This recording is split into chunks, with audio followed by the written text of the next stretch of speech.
Reform or revision? And for Arkansas, how much smooch, how much slap? For Arkansas's DC 6, there's comfort in the numbers thus far. The state treasury, October's take was over, yet under. And has a drug and alcohol rehab program been a source of improper servitude? Arkansas Week, next.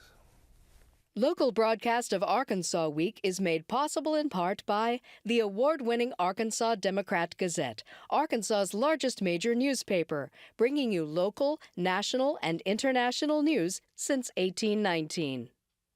By the Arkansas Times, keeping you informed by covering people, events, and politics in Arkansas. By FM 89, KUAR in Little Rock, with in-depth news reporting, analysis, and discussion each weekday.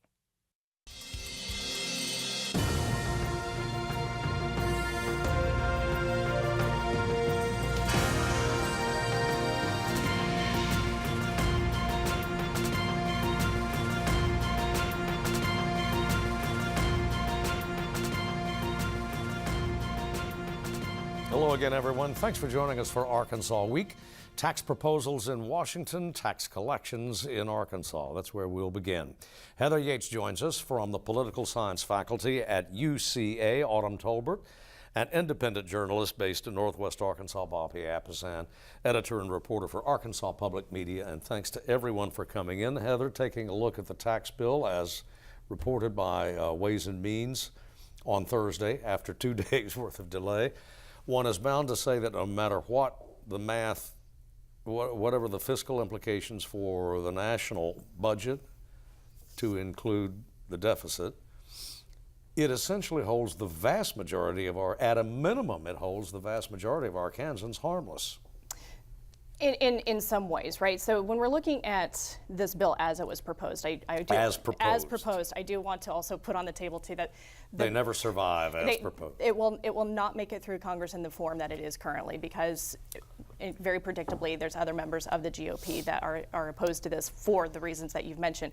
But for Arkansas, there are winners and then people who think they might be winners with the way that it's proposed. So the winners, we're looking at the corporate sector, right? The business sector, because of the proposed reduction of corporate tax from 35% to 20%. That is going to make large multinational corporations headquartered in Arkansas happy. That's Walmart, that's J.B. Hunt, that's Tyson Foods, Murphy Oil, so on and so forth. For locally owned businesses, small businesses, they don't fare as well with a 25% proposed tax rate. And then there is this theory with the territorial tax structure, meaning that these international corporations or national or multinational corporations generate wealth abroad. They can bring that wealth back to stateside, tax-free, or at least would be taxed as individual income. The theory that's floated here in this proposal is that boosts investment. Investment, therefore, would grow wages.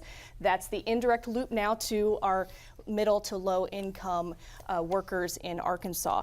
Wage growth sounds like a really good idea for our middle income Arkansans, and the people who think they win right now are the individual income earners that I know French Hill and other GOP delegates have said this is a good thing for Arkansas because the standard deduction that individuals and couples can take will double, which on a short-term timeline, that sounds great. But what is also the lesser emphasized loser in all of this are the very popular deductions that individual income earners, middle income, lower brackets take. So while the proposed caps on taxable liabilities fall or fluid right now, there's some other details that short term sound great, but just like the health care bill, there's some subsidies there that are going to be going away.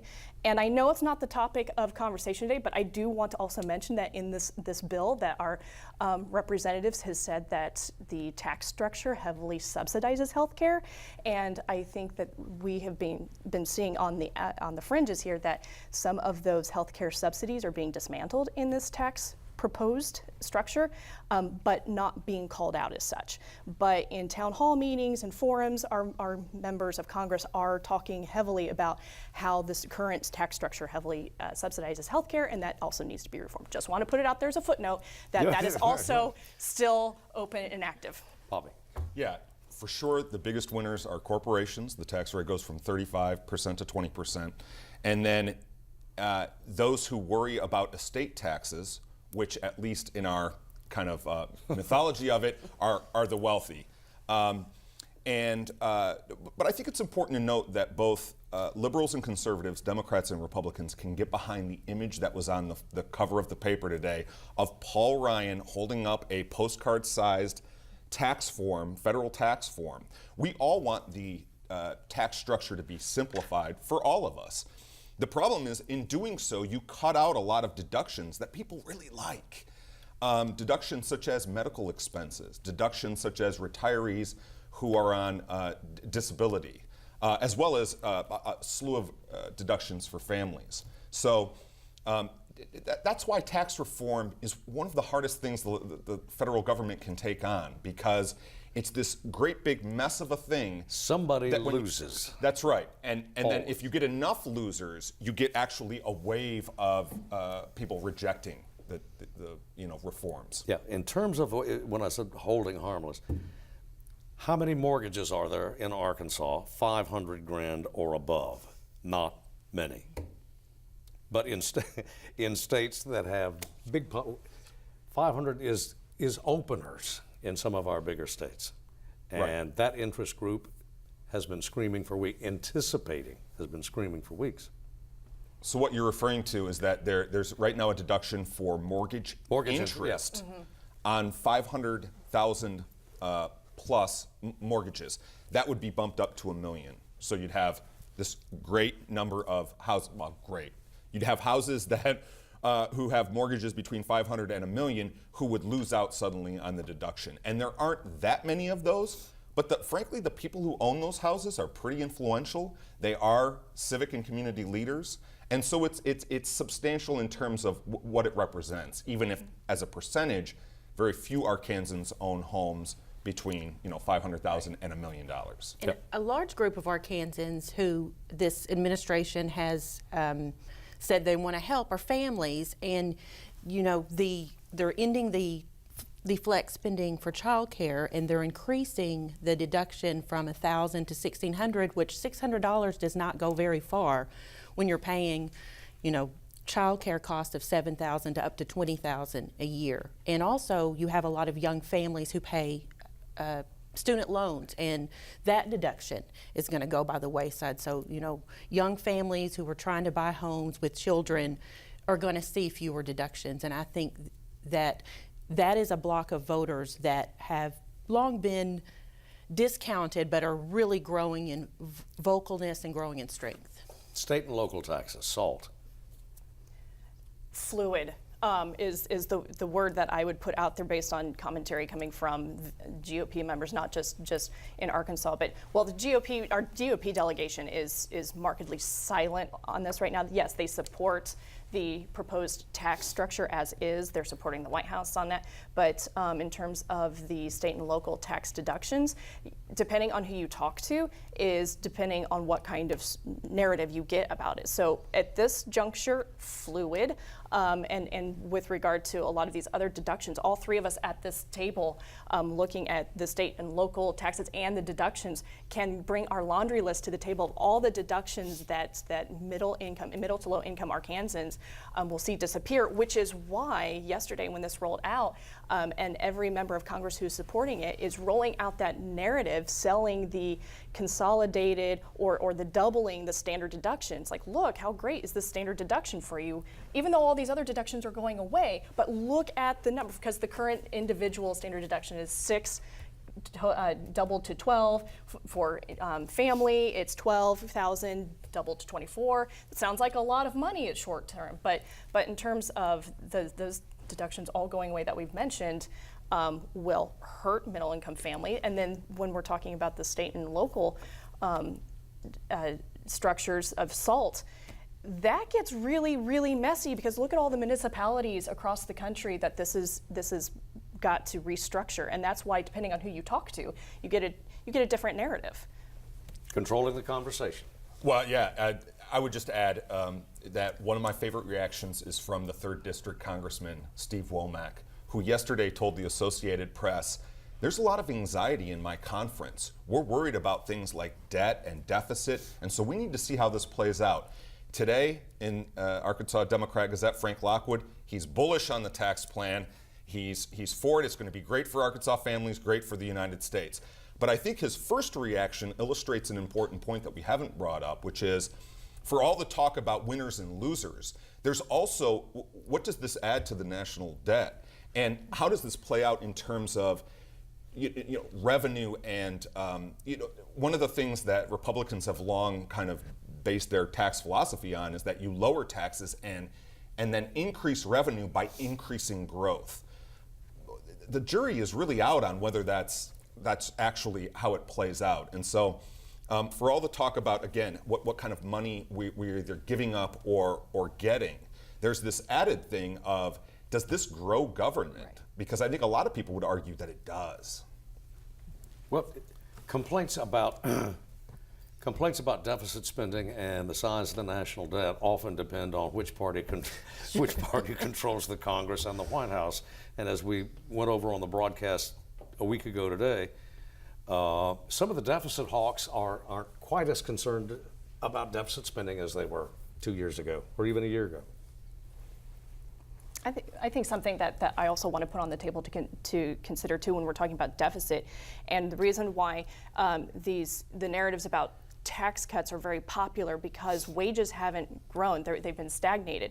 And so when we're talking about a finite resource of financial resources, and the middle income, the low income families, and middle class families that both parties claim that they were trying to champion, they've got to talk about putting more money into the pocket of those families. And so we talk about cutting taxes because wages have stagnated. And so you notice that the GOP isn't really talking about wage stagnation, but that's why they're trying to push this territorial tax structure, generate wealth abroad. It's not really generating wealth abroad if it's your multinational corporation making wealth abroad and bringing it stateside.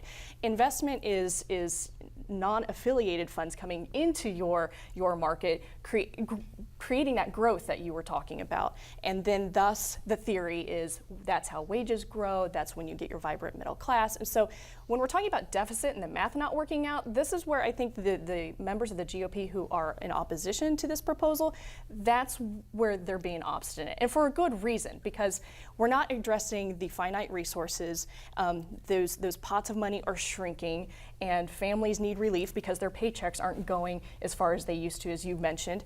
And so tax cuts are the popular Band-Aid solution for short-term electoral narratives. And we are 1 year out almost to the day from the 2018 midterm elections. And hovering over all of this as well is the fiscal mathematics of the situation. Whatever the House will accept or sends over to the Senate, it's got to be enough to do 50 plus 1 in the Senate.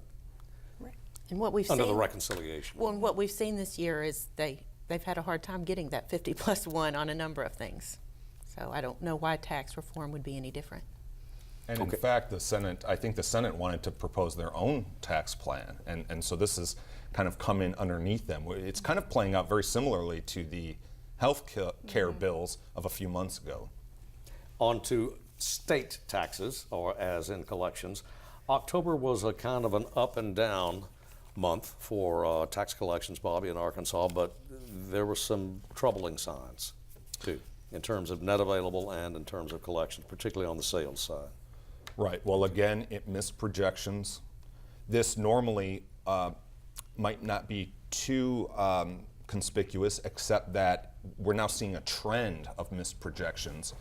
And this is the same year that our governor offered tax cuts, his second round of tax cuts for state residents, which... And in fact is pledging more in the next administration. Right. So again, it goes back to the cut taxes, grow revenue, grow commerce, and when you miss projections, you start to get worried that maybe the growth side isn't there. Right. Well, Washington released a pretty good jobs report on Friday morning. The issue to a lot of people, though, is workforce participation. Mm-hmm. Because following the 08, or in the wake of the 08 recession, 08-09 recession, a lot of people just simply dropped out. Mm-hmm. But now there is an enormous demand, particularly in certain industries, for labor. Hopefully that'll And something else too that relates to the workforce that is not this overt narrative that's playing out in public discourse, especially in Washington, but does affect the swath of southern states and the Rust Belt, is the opioid epidemic. And this is finally hitting the targets and the ears of people who need to talk about this. But there's a lot of our workforce who can't participate because they can't pass the regulatory drug test. And that's also the crisis where a lot of business owners want to hire employees. People want to work, but there's this other epidemic that we need to address, and that's a healthy workforce as well too. So that's something else that is impacting the labor force numbers and why people are dropping. Well, at least it's certainly a theory to help explain why. It's not completely universally explanatory, but it is definitely contributing factors to why there's a lot of the individuals in the labor force dropping out because they can't participate. Even if they want to, they can't pass the drug screenings. And when you go back to somewhere like Northwest Arkansas, if DACA does not get renewed and the immigration, there's no reform, or we're going to lose in Northwest Arkansas a lot of our workforce due to the end of DACA. All right, speaking of labor and Northwest Arkansas in particular, Bobby, some interesting developments over the last 2-3 weeks. Well, speaking of the intersection of labor and drugs and substance abuse, so it came out this week from the Center for Investigative Reporting, and their product is called Reveal, that, and this is something they've been reporting on for a couple of weeks now, that Republican Senate Majority Leader Jim Hendren, his company, Hendren Plastics, which is based in Benton County, he's a Benton County Republican, had been using labor from a drug recovery program linked with the state courts called DARP, or Drug Addicts Recovery Program, or Drug and Alcohol Recovery Program, I'm sorry. This is a program where instead of going to jail or prison, you submit to this recovery program. It's typically several months, and they help you with your addiction, they find you employment, you stay at a shelter. Well, what was uncovered was that these men and women were going into the program, being shipped to places like Simmons Food Factories in Siloam Springs and Hendren's Plastics in Benton County, working, having the wages go back into the recovery program, and working kind of long hours without pay. And if they were to kind of raise a stink about it, they would say, well, okay, you've got jail or prison time then coming to you. So consequently, they would work sick, they would work overtime, and they're not getting paid. Again, their wages are going off into the. There were two programs, the Drug and Alcohol Recovery Program, and one in Oklahoma called Christian Alcoholics and Addicts Recovery, or CARE. And so a number of lawsuits have been filed, one by a Little Rock firm and another by the ACLU of Oklahoma and Arkansas that seek, damages, seek, to take these programs to court. And to his credit, Jim Hendren has ended the relationship he had with DARP. Now, Senator Hendren's firm wasn't the only one, of course, involved No. in the project. No, and you had, in addition, you may have had workers' comp violations, because when a person that was going through this program was injured and was paid a workman's comp check, it's alleged that that person was not getting the money, that these programs were getting the money. And Judge Tom Smith, the Benton County Drug Court judge, gave an interview either last night or yesterday afternoon and said, well, we need these programs, otherwise these people go to prison. And I think that just underscores the problem we have in the state of, you either go work, and eat bologna sandwiches and don't get paid and get minimal treatment, allegedly, or you have to go to prison. And there is a huge demand for something in between. We have, with the opioid addiction, we have a large amount of the Arkansas population that are not committing crimes but are merely addicts, and the state is going to have to acknowledge we can't lock people up out of their addiction. We're going to have to do something, or else the prison budget's going to rise, or you're going to continue to have people who are going without treatment. Speaking of, Bobby, do you want to? Well, I just wanted to add that to Hendren's credit, Republican Senator Jim Hendren, as well as a spokesperson for Simmons Foods pointed this out, that many people went through the program and then subsequently were hired by these companies, these corporations. One to the tune of $16 an hour, which is a fairly good starting wage for a labor job. So there were times when it seemed to work out well, but there's no question but that the programs were making the money on the backs of these laborers.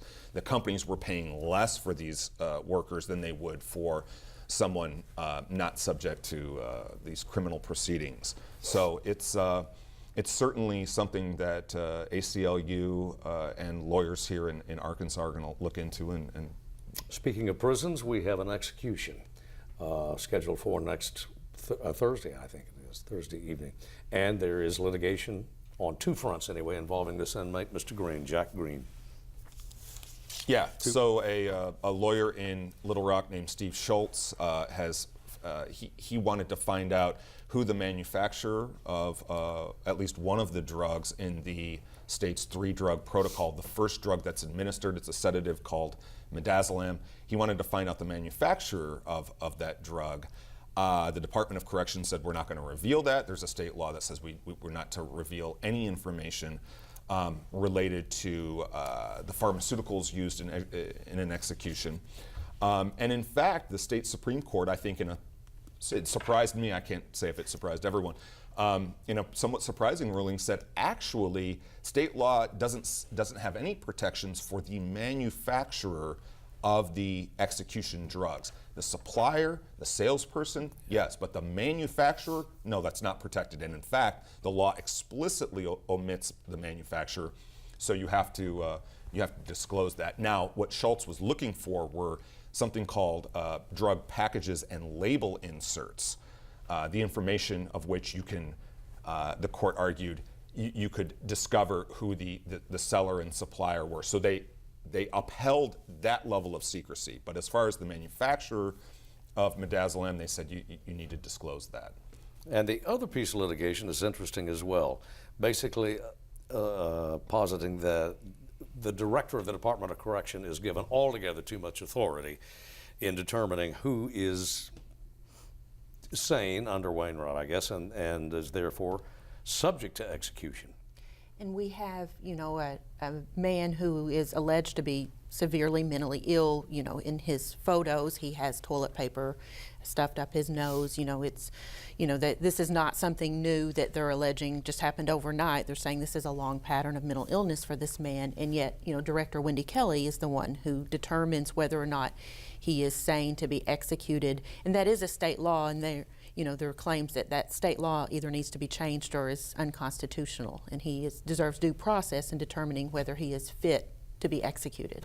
The lawsuit basically saying the director of the Department of Corrections is certainly not in this case, a trained clinician, not a psychiatrist, psychologist, or an MD of any sort.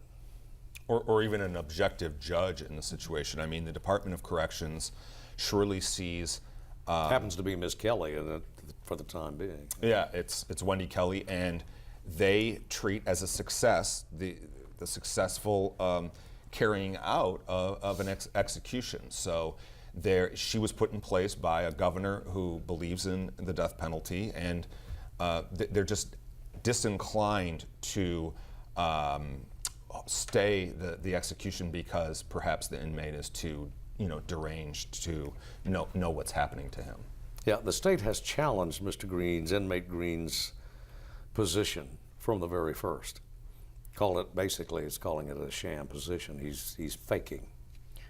Well, there's probably no better way to find out than to have a doctor evaluate him, Well, but in fact, there have been some evaluations, yes. And as usual, they're divided. And if this was pre-trial, this would be a determination made by a judge who is, like you say, a disinterested party who is, a neutral magistrate. And now you have certainly someone who, by appearances, would not be neutral.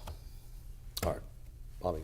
I would just add that lots of people remember the spate of executions that were scheduled for April of this year, and mental competence was an issue in just about all of those. So that is the bar by which defense attorneys are going to try to argue as not being met with this punishment.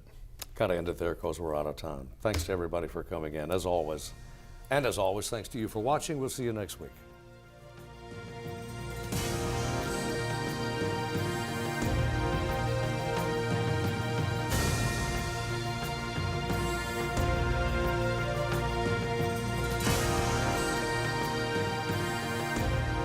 Local broadcast of Arkansas Week is made possible in part by the award-winning Arkansas Democrat-Gazette, Arkansas's largest major newspaper, bringing you local, national, and international news since 1819. By the Arkansas Times, keeping you informed by covering people, events, and politics in Arkansas. By FM 89, KUAR in Little Rock, with in-depth news reporting, analysis, and discussion each weekday.